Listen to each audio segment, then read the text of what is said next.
Tsunami Studios. Stargirl, Episode 3, titled Icicle. Let's talk about it. Man, I loved this episode. Going back and thinking about everything we've seen this season, this might be my favorite episode. It's given me a lot of the stuff I wanted to see, a lot of hope for what's coming, and a lot of cool Easter eggs that I was very excited to see. I was really surprised to see that this episode focused mainly on the character of Icicle. His name's Jordan Dermont or something. I can't remember his last name. But it starts with him. It starts 8 years in the past. We see the death of his wife and how he's an immigrant. His parents are immigrants and how he is coming to this country to make it better. We see how he gets involved in Justice Society. I thought that was really cool. A big fucking props to everyone involved for making Icicle a cool bad guy. Like, how do you do that? It's Icicle. He just uses ice. It's not that interesting, but somehow he's really cool and intimidating in this show, and I'm very impressed with that, and so fun to see. This episode also focuses a lot on the relationship of Pat and Courtney, which I really did like to see because those two really hold the show together. Their chemistry really works here. It's really fun to see.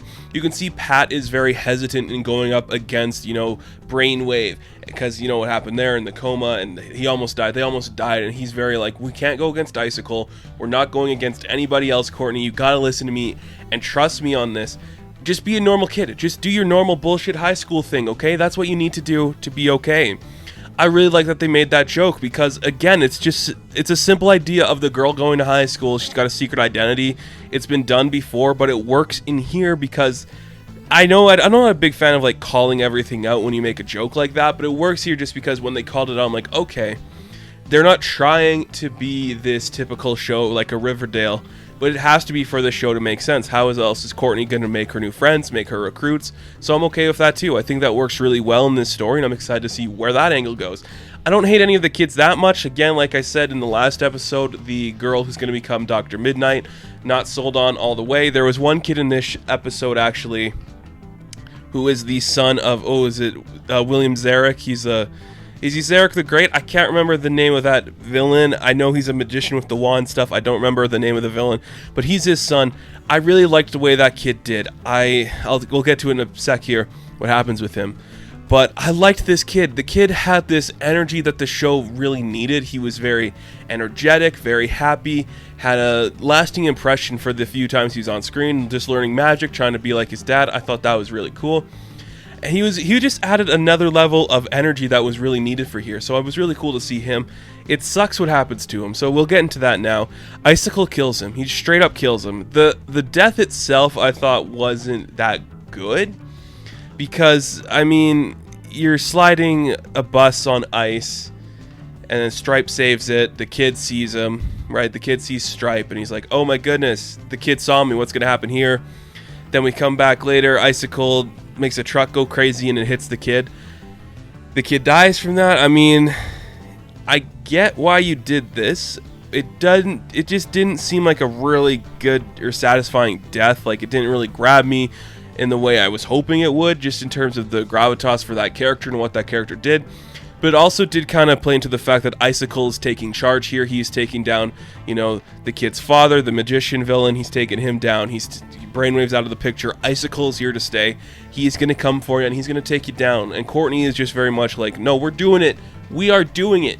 Okay? Pat, you're my sidekick. We're going to take him down, and we're going to do it. Let's stop bickering here. Get their asses beat.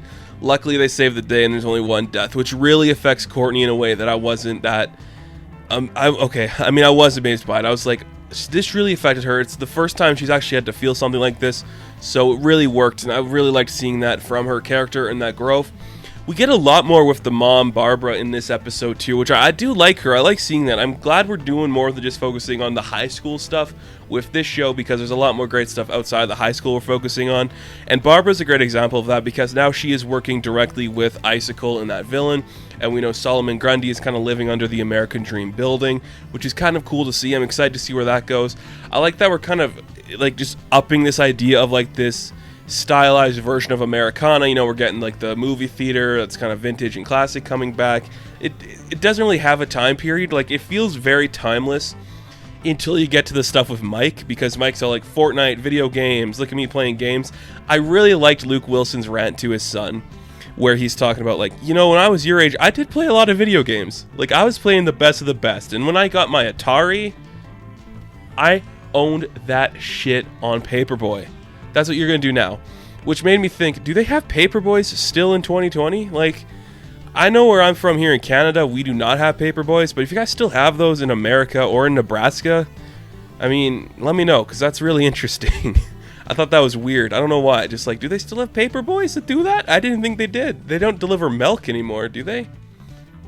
Interesting. Americana, we love classic stuff, but we like progression. That's just the way life works. This was a great episode. It was kind of filler just in terms. Courtney meets a few kids. She meets Icicle's kid. He's kind of a dick. She talks to Cameron, so that's kind of fun, seeing what's going to happen there. We get a little bit more with the girl that's going to be Wildcat. I can't remember her name, but she's really cool, and I'm liking where that story is going to go. She's finally going to release all that aggression. But let's get to the best part of this episode, and the part that made me super excited going forward. So after the death of the magician kid, Pat takes Courtney to the old base of the Justice Society. There's murals for everyone. Everyone. Johnny Thunder, Dr. Fate, The Flash, Green Lantern, Alan Scott, Starman, Wildcat, Dr. Midnight, Hourman. Everybody's getting their picture taken, and it's up on a cool pedestal, and all their accessories are there.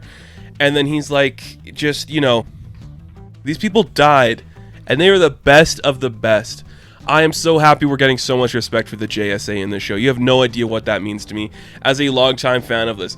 Like I said in episode 1 and in episode 2, there are moments in this show where I'm filled with joy and glee when I see everything. And I had a couple of those moments here. We'll get to the ones in the hall first, but before that, the one I felt when we weren't in like the Justice Society base was when Courtney was riding on the back of Stripe and she does her backflip off. I thought that was so cool to see, so entertaining.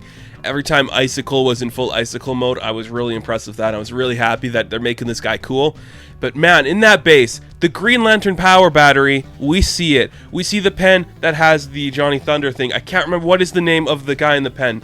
Either way, when she takes the pen, you get the classic maniacal laugh from the creature in the lightning bolt, which we're getting Jakeem, right? That has to mean we're getting Jakeem. We have to be going down that road where we're getting Jakeem, and he's going to be getting that new power. Like, that's where we're going, right? That has to be happening.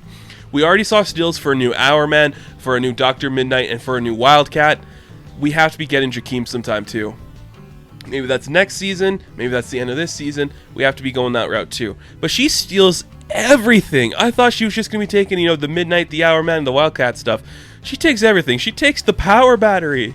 She takes the power battery out of the base of the JSA because she wants to go recruit new people against Pat's ideas.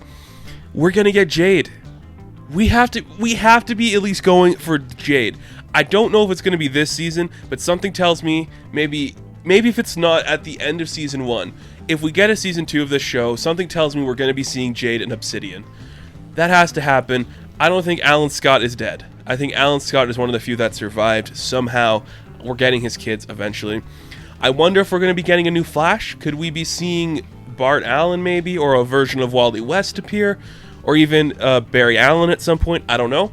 I'd like to see what happens there. But no, I just she got all of it. She got everything from the JSA room. We're building an actual new team here. I'm super excited to see how this goes. This is going to be really fun and really entertaining. This show is so good. Everyone needs to check it out. You're getting great villain stuff. There's a lot going on with the villains, like power plays and stuff protecting their kids that I wasn't expecting. The family dynamic between Pat and Barbara and Mike and Courtney is incredible. The high school stuff doesn't suck, which is surprising from a guy who hates the high school stuff in these kind of shows. And there's so much respect for the JSA. It's crazy, and it makes me happy to no extent. I love the JSA, and I love seeing just how much representation they're getting here. I'm calling it now. We are getting Jakeem in this season. Some form, whether he gets the pen and he gets the power, we'll see what happens there, but we're getting Jakeem. I'm calling it. So thank you guys so much for watching this video and this review, and I'll catch you in the next one.